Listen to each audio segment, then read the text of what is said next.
Welcome to the NLP View with your host, Donna Blinston. Each week, Donna will explore how the techniques of NLP can help improve your personal and professional life.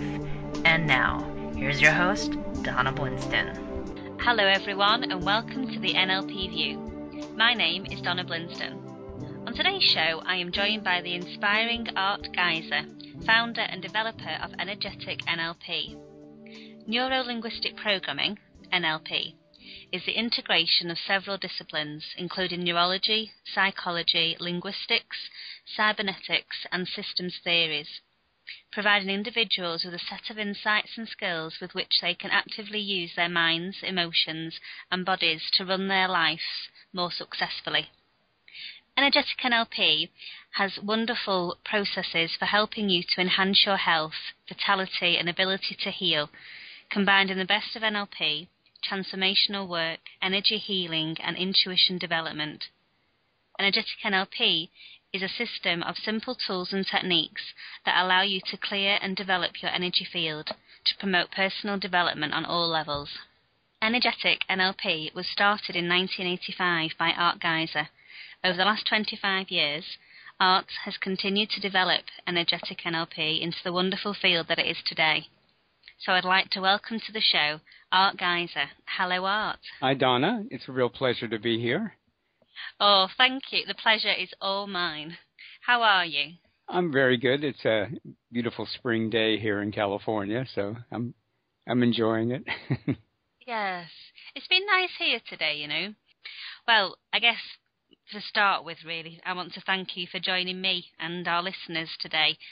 I feel truly honoured to be allowed to interview you, and I hold a high level of admiration for your work and your passion for what you do. I work within the NHS, our national health system, and working with patients, especially where I work in intensive care, when you're dealing with a lot of energies and a lot of vulnerable people, knowing what I've learned through studying the energetic NLP and studying your work, it's enhanced me personally and professionally, so it's a thank you from me, really. Well, that makes me feel incredibly good, because I know in your position as a nurse, you're influencing so many people in their healing, so that's really wonderful. Thank you. Well, before we start, could you tell our audience about yourself and your background?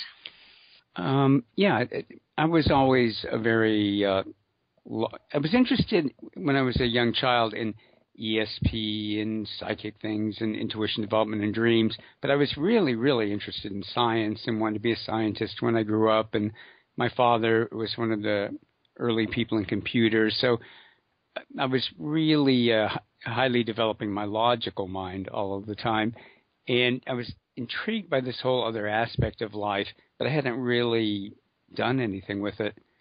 And I was somebody that I think everybody would have predicted would have really moved very rapidly through life. And when I graduated from university, I didn't know what I wanted to do with myself, and I had majored in biology, so I became a researcher for the University of California Medical School in San Francisco, and it was a good job. I was managing this research lab, and I was proud of the work that we were doing. But I knew I was stuck. I knew I didn't really belong there, and I had no idea, what I should be doing with myself. And I'd always believed that I wasn't so much going to choose my life path. It was going to show up, and I'd know, like, oh, that's it. But the years were going on, and I thought, well, maybe I'm just kidding myself. Maybe I'm just horribly, horribly stuck. And so I began to feel bad about myself and my friends and family. I mean, nobody would say anything because they knew I was hypersensitive to it. But I could tell they were all going, what happened to you? How did you get so stuck? And but it probably would have been good had they said it, but nobody did. And I was at a talk on intuition. I was beginning to look at other things. And I walked by a bulletin board, and there was a flyer on it, and it said Neuro-Linguistic programming. And when I read the words, it literally felt like a bolt of lightning went straight down my midline. And wow. I remember the logical part of my mind went, what was that? And the rest of my mind went, well, what do you think it was? It was a sign. And I'm having this little internal kind of, not exactly argument, but because at the time didn't think about things like signs. But I thought, well, immediately went, and at the lecture I was at, they were selling NLP books. So I bought one and got home and opened it up, and it said, don't start with this book. So then I went home, and I went to a store, and I bought Frogs into Princes, one of the really early NLP books. And, 5 pages into it, I was hooked. And then took the first NLP course I could, and 5 minutes into that, knew I'm in the right place. And everything in my life began to alter because of the NLP, but also because a lot of the people I was studying with, I shouldn't say a lot, there were a few people who were also into healing and intuition development, and they introduced me to different teachers, and everything took off from there. It's very powerful, and it does. I certainly, when I first got into NLP, I went into it really, in fairness, to shut my ward manager up. We had at the time I thought she was quite a battle axe of a ward manager. She was very brilliant. She was obsessed with our personal development, and she pushed us to do our CPDs every year and encouraged us to do stuff to enhance the ward, enhance our practice, and pushing you to get through your career path, really. Wow. And brilliant. Looking back, brilliant. At the time, you're right. That anyway.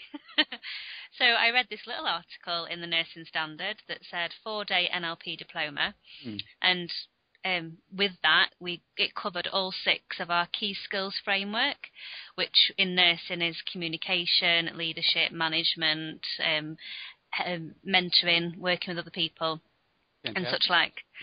So I thought, brilliant, 4 days, and she's off my back for the rest of the year. And that was the only reason why I went on the course, and it just knocked me off my socks completely. It bowled me over. You said that bolt that went through you. I had that radiating all over the place. I had a very clear sense of self and purpose and focus, I think. And I wanted to learn more. I had the curiosity that NLP provides you with is addictive for me, and I was very I wanted to know more, and I've always been the kind of person that would always say, well, what if we did that, and well, why not, and says who, and anyone who says you can't do it, I've got a knee-jerk response of watch me. So it gave me tools to look at that in a more professional manner and to deal with those things. So I did have that same passion, I guess, that it does. It is a powerful. Oh, it was like every hour another door was opened, and thinking about how people create their inner realities and how that affects their lives, and thinking like, how do they structure time? I mean, whoever thinks about anything like that? Yeah. You don't. It is not something that would ever come up in conversation, and it's something that I believe strongly should be taught in schools. But that's another interview. Absolutely. But certainly, it's very. It is that opening doors, definitely, and the awareness of your own self, that you're choosing whether you go through it or whether you see that door's there, and the ability to leave doors open for other people, not necessarily guide them through it, but have that. Leave opportunities so that if they wanted to go through it, that door is open. And it's that's very empowering. And for me, whether it's my nursing background, but that's maybe that nurture side of me, I guess, it encourages you to want to be able to help people. And NLP gives you that way of facilitating them to help themselves, which for me is so much more empowering than actually helping somebody, on a nurture basis. Oh, absolutely. So where did the energetic NLP begin? Where did what started the seeds planting with that? Well, through these people in the workshops, I had studied some intuition development and healing before, and had seen miracles and amazing results. And then through these people, I kept meeting other teachers, and I discovered that NLP is incredible as it is, like any system has its limitations. And I also began to realize that the intuitive energetic systems, as incredible as they were, had their own set of limitations that were different than NLP's. And when I started putting things together from both, everything started shifting, and it was more like 1 + 1 would equal 10. And I would do it both with my private clients. I would do it in corporate settings. I wouldn't necessarily, in a corporate setting, identify it as energy work, but people, when I was done, would go, "Gee, that was kind of magical," or "That was really special," and and I wasn't there to proselytize them into my viewpoint of the world, but I just started noticing, gee, the more I put together NLP and healing work and transformative energy work, the more amazing the results became. And I'd actually kept them separate for a while, and then I would tell people I was doing that, and by about the third person who went, "Well, that's really stupid. Why are you keeping them separate?" I finally got the subtle message. Another way we get signs sometimes is people are going, "What are you talking about?" Hello. And I went, "Why am I keeping them separate?" I felt like I was cheating if I could read somebody's energy when I was doing NLP. I mean, it was really silly, but then I started putting it together. No, I understand you. Yeah. And the results just kept multiplying, and really that was since at least 1985. So I've very, very intensely been doing it since then, and I'm always studying myself. And I've had a real variety of teachers, both in NLP, including all the developers of the field. Well, I shouldn't say all the original developers, because there's new developers all the time, and everything from very Western energy workers to Philippine psychic healers to South American healers to 2 empowerments from the Dalai Lama. So like yourself, I'm just looking for things that work, and they're taking the best of what I learn and combining that in. That is NLP, isn't it? It's that whole modelling success, modelling what works. Exactly. And I guess that's where it all sprang from, because as you say, energy work has been around for hundreds of thousands of years. When we look back to the spiritual connections in health and healing and martial arts, the energy's been there. It's just, it's that curiosity and the modelling what works. And I guess in a lot of NLP, as you become more involved with NLP, you do use energy without formally thinking of it as being energy. You hold that space for that person who's potentially in a very vulnerable position. So it's holding that space so that they feel safe. And in order to do that, you have to be working with energy in order to have that rapport. It's a safety, isn't it? You're making them feel safe and comfortable, and being aware of if they're verbally telling you something, but what you're feeling off them is something completely different. We pick up on that from our intuition that we're taught with the NLP. But that in itself is the energy healing. You're picking up on those incongruences with what's been said and what their unconscious is saying to you. Well, you're spot on. That's a huge part of it. Another part from an NLP practitioner's perspective is that one of the things that got me to start talking about energy work at NLP conferences was that some NLP practitioners, in fact, a lot of the really good ones, were doing really powerful work with their clients. The clients were releasing energies when they were changing. And a lot of NLP practitioners, because they don't know that they shouldn't be doing it, start absorbing those energies. And I remember being at an NLP conference in the early 90s, I think it was, and I was at a table with a number of other NLP trainers, and we all looked wiped out, and one of us went, we're not much of an advertisement at the moment for NLP, and part of what it was is they were doing such great work with people, and they were absorbing people's energies but not clearing them.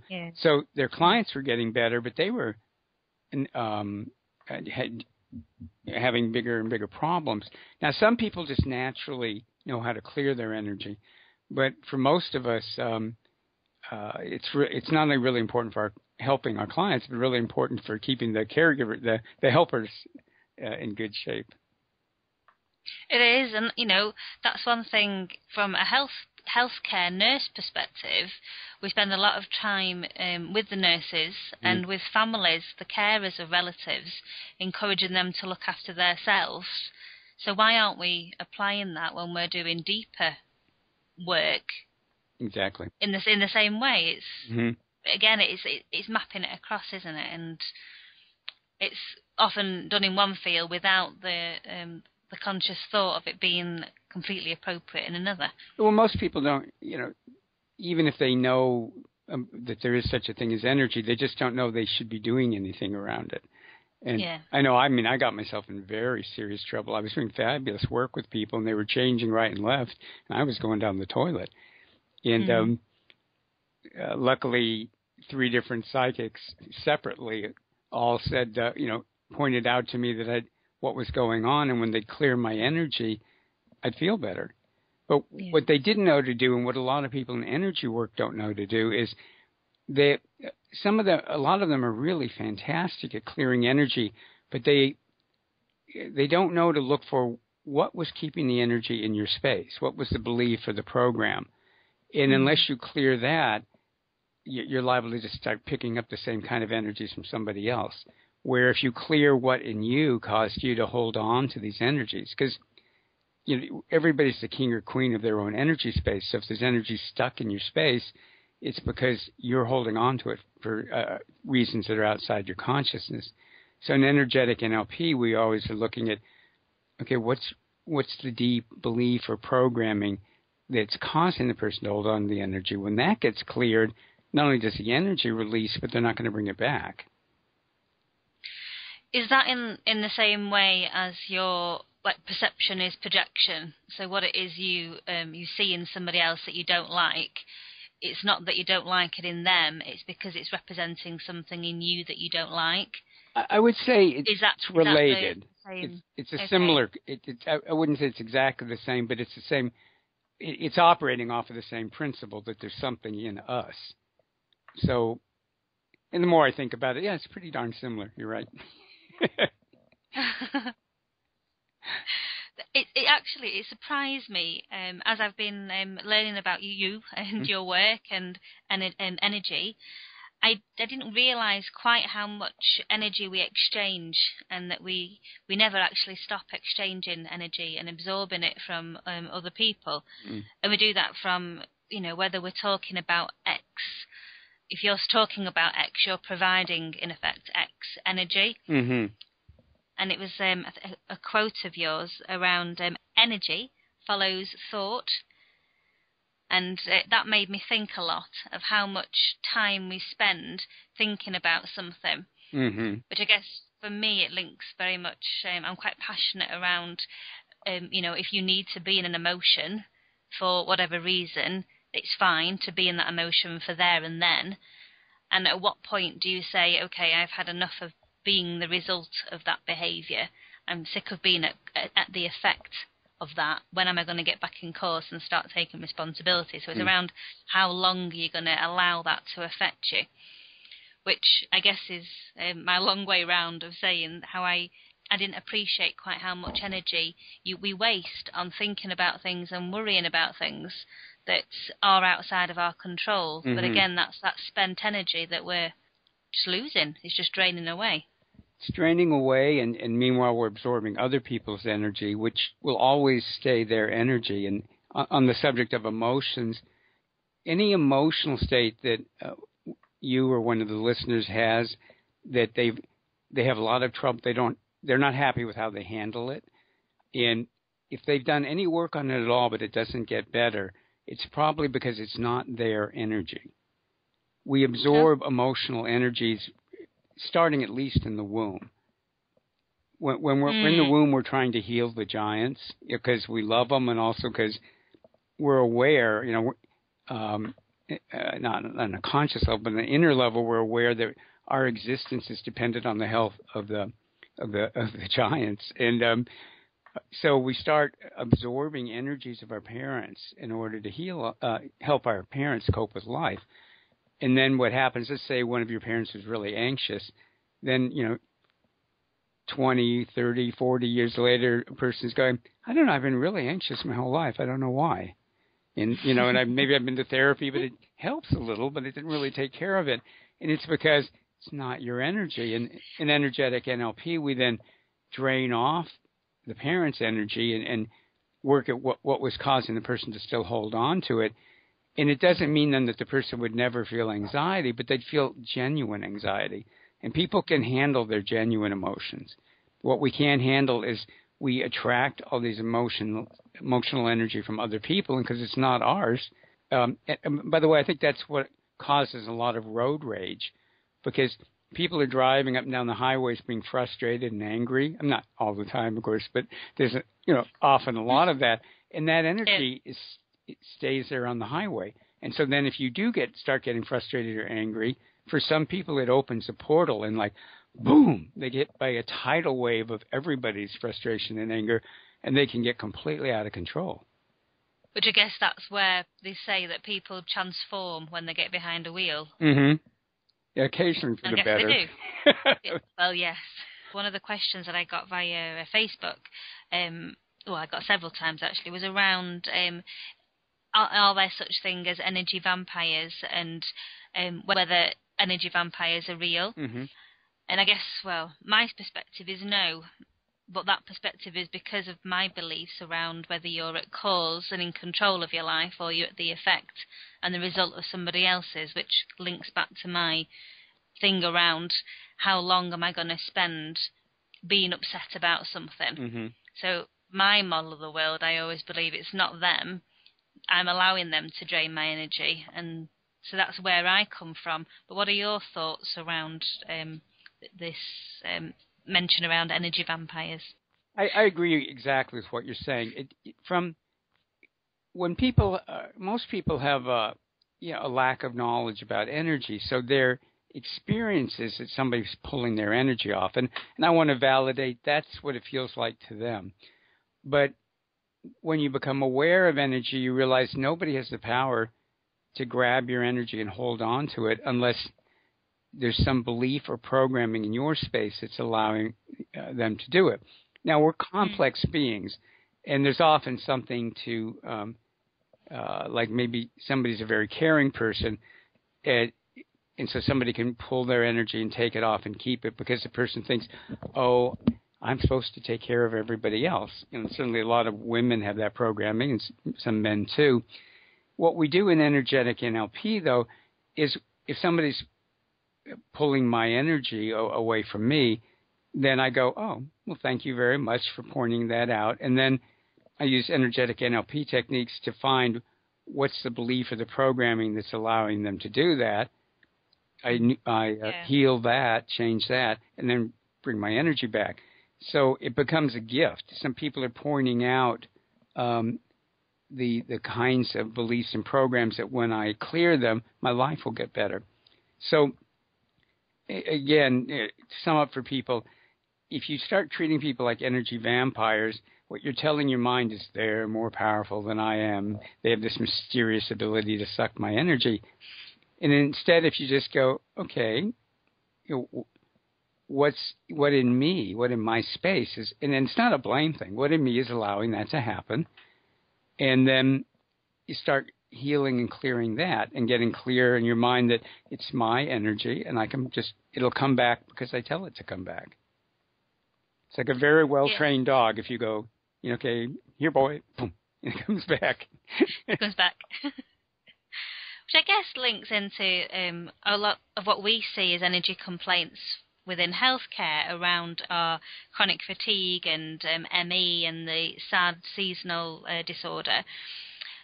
A lot of that, I guess, would it relate to how we will give people the diagnosis of seasonal disorder when it's winter, it's cold, it's dark, they don't get out as much, they're not socialising as much. In effect, is it the fact that we're given a diagnosis, an ability to draw away? Are they giving their energy, in effect, to that diagnosis, whatever's left unspent? Or is it accumulation of those winters or whatever they're hooking into from their own past that's, in a way, that's blocking and draining their own energy? Well, I'll mention for your listeners, there's a wonderful book written like a little fable called Recover Your Energy by my colleague Olive Hickmott, Hickmott, who lives outside of London. And and she has CDs too, and they're designed to. They were designed particularly for people with ME and chronic fatigue, and to help them learn how to manage their energy. So we found, and that's been a real specialty of hers, that it makes an enormous difference when people learn how to clear their energy, recover their energy, and learning how to ground. It makes a tremendous difference.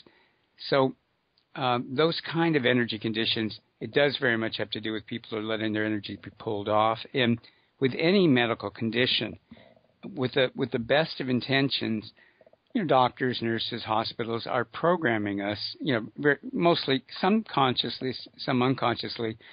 And it's really important to clear that programming, because with all the best intentions, people are being programmed with things like, oh, that's incurable. And I know from when I worked in a medical school, all the doctors had stories about people getting over incurable diseases. And we all know it happens. It's it's medically recorded. So so it's very, very important. I was working with somebody who's getting radiation treatments for cancer today, and one of the things we were talking about was being sure after the treatments to pull out any of the medical programming and just really let her body take over, and not be limited by what we're taught is possible. So yes, I think any diagnosis comes with it, particularly ones where they say there isn't much you can do for it. That can be unintentionally extremely destructive for people. And the medical evidence is that while that is often true, it's often not true. And I mean, any of us, I'm sure you as a nurse, in the healing work that I do, I've seen so many miracles, and done by myself and other people, that we all know it's normal.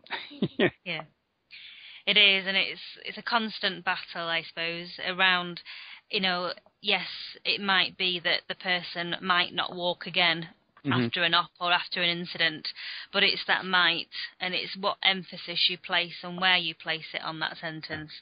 And, okay, so for however many people might not, but you still might be able to. So it's being aware around our language and what doors we leave open or what doors we shut in the face of our patients. Exactly. It's wonderful that, again, there's somebody like yourself as a nurse who's very aware of all that. It's that little advert in the Nursing Standard from Dr. Susan Henwood that opened my eyes, and I'll be forever eternally grateful to her. Well, Art, our half an hour has whisked by. You're going to have to come back and join me again. I'd love to. Can you share with our audience how they can get in touch with you and your website details?